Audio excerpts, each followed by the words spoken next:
Parang mukbang na naman ito. Ayan.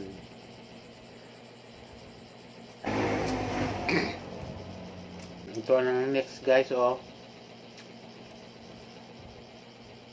Tanggalin natin yan.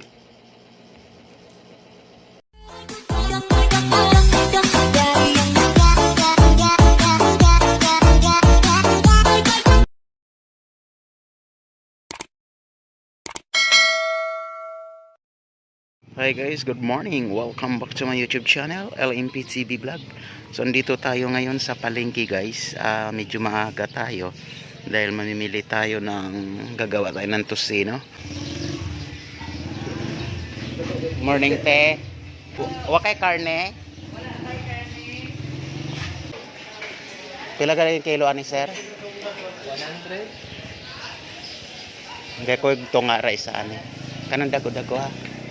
Ang tinae. Ano din ka? Tongara ay karayat. Tongara Japon. Olo. Kain ka. Seryoso niyo.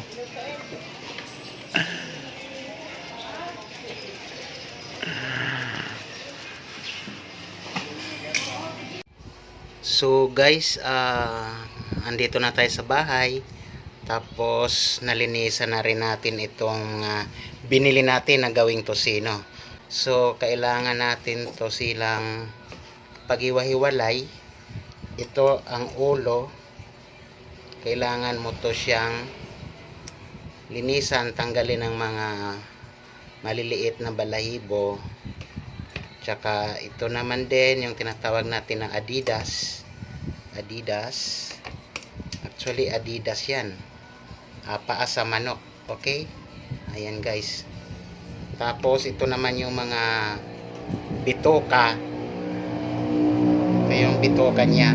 So malinis na ito. Napakuluan na rin natin ng tubig.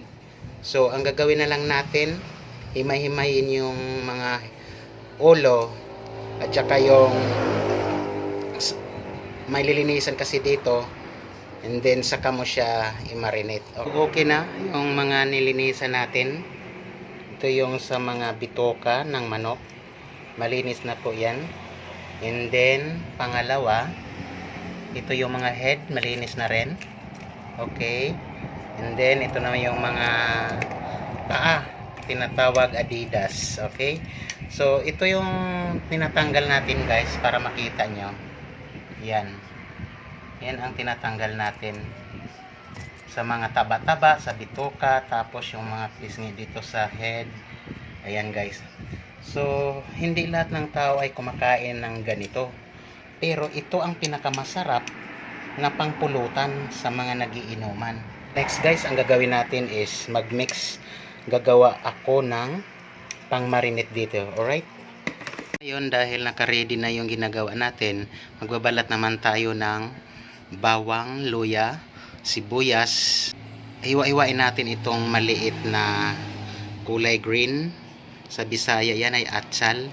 And then ito kasi ginagamit natin sa pag-mix, pag-marinate sa ginagawa nating tosino.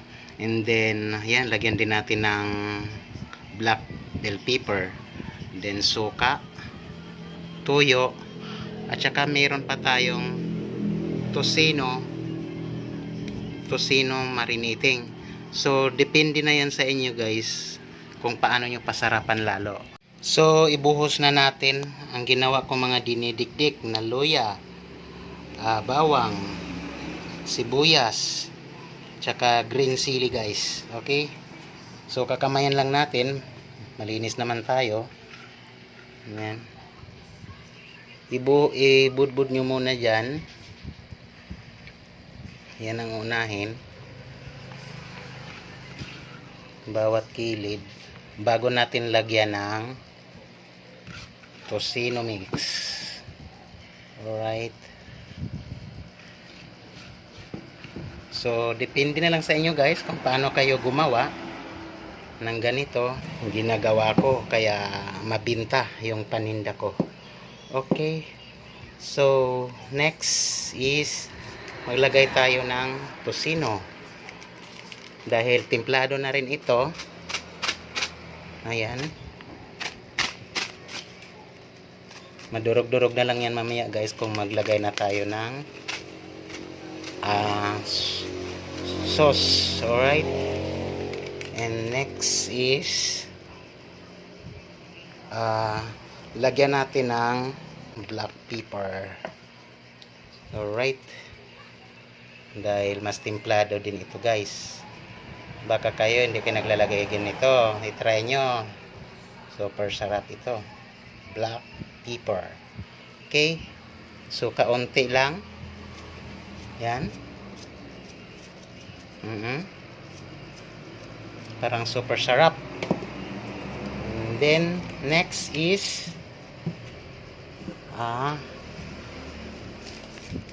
ito guys, bitsin. Huwag na yung magic sarap dahil timplado na yan. Kahit kakunti mo lang ipatak dyan. Silver Swan. Okay.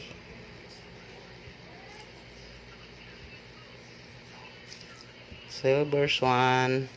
Saka natin yan ihalo guys. Ihalo-halo natin yan. Then kailangan natin i-marinate ng mga 3 to 4 hours. Ganyan ako mag-marinate. Pagkatapos ng marinate, saka natin siya tutusukin sa stick. Parang hindi tayo mahirapan sa pagluto. Alright. So yan guys. Simple lang gumawa ng ganito. Kailangan matuto tayo sa lahat ng bagay. Ayan. Yan lang yan. So, kung mahirapan kayo, ayaw nyo nang gumamit ng ganito, pwede nyo rin kamayin. Kinakamay naman talaga to eh. Pag nagmamarinate ka. Alright. So, pag marinate, dapat sakto lang. Yung kaya lang niyang, dahil ang ulo ay half kilo lang ito, tsaka yung paa, half lang din.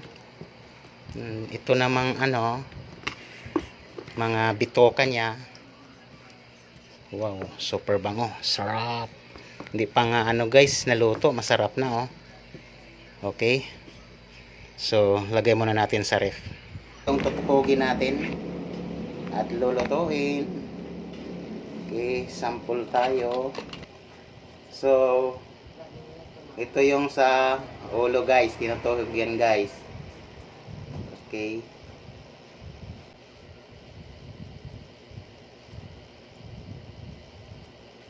Ayan. Alright guys. Okay. Kailangan guys marunong kayo nito.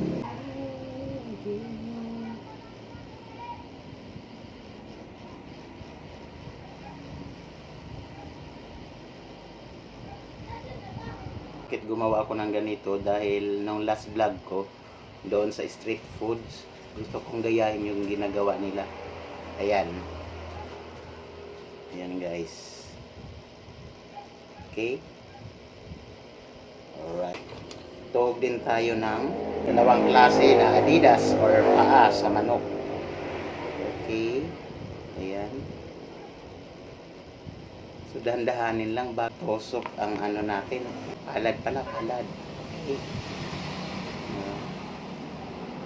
Super sarap ito guys dahil na-marinate ko ng isang araw. Nakakain lang ako doon sa street foods kaya ginaya ko. Isang ganyan. Yan, dalawang laman. Alright? Yan. Okay. So guys, yan na ang finished product natin. So ngayon, magluluto tayo sa labas. At kung may bibili naman, mas mabuti. Doon natin i-display. Yan na guys, ready for cook. Ayan.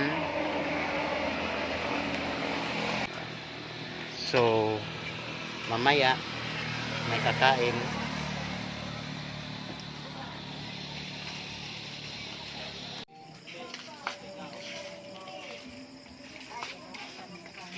Hi guys, good evening. So, ito na yung dinner natin. Parang mukbang na naman ito. Ayan. Tatlong guys. Apat pala. Then ito. So, mas masarap pag tostado. Sarap ito. Then, lagyan natin ng right.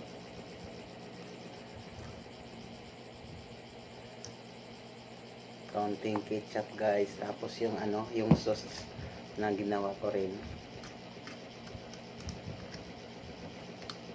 Mukbang na naman ito guys.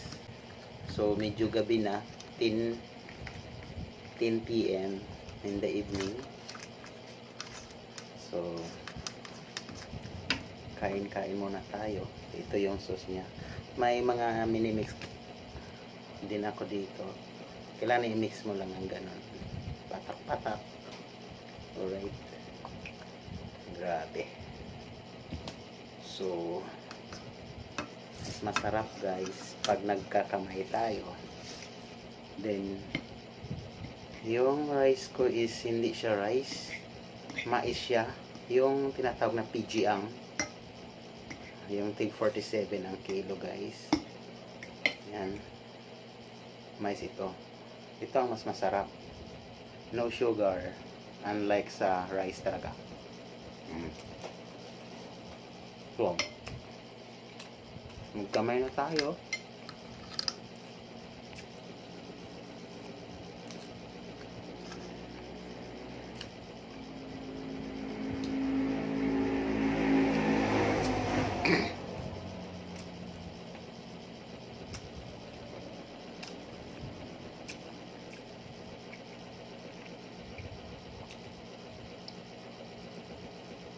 Mas masarap talaga magkamay guys.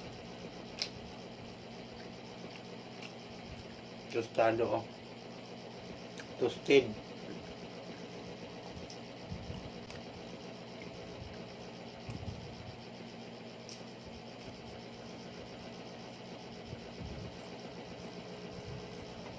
Daming bagas.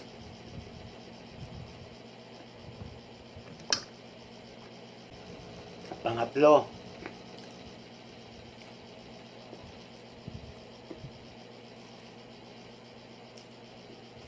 Sarap.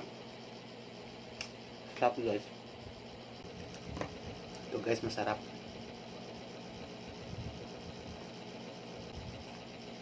Ito ang next guys oh. Tanggalin natin yan.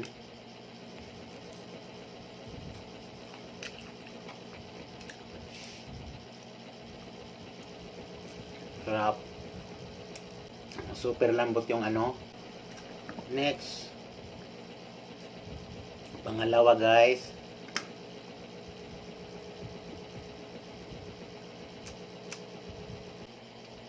pang tatlo,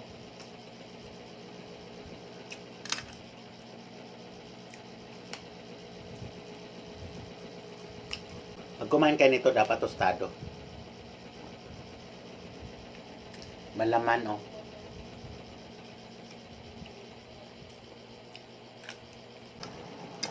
No more. Sulit.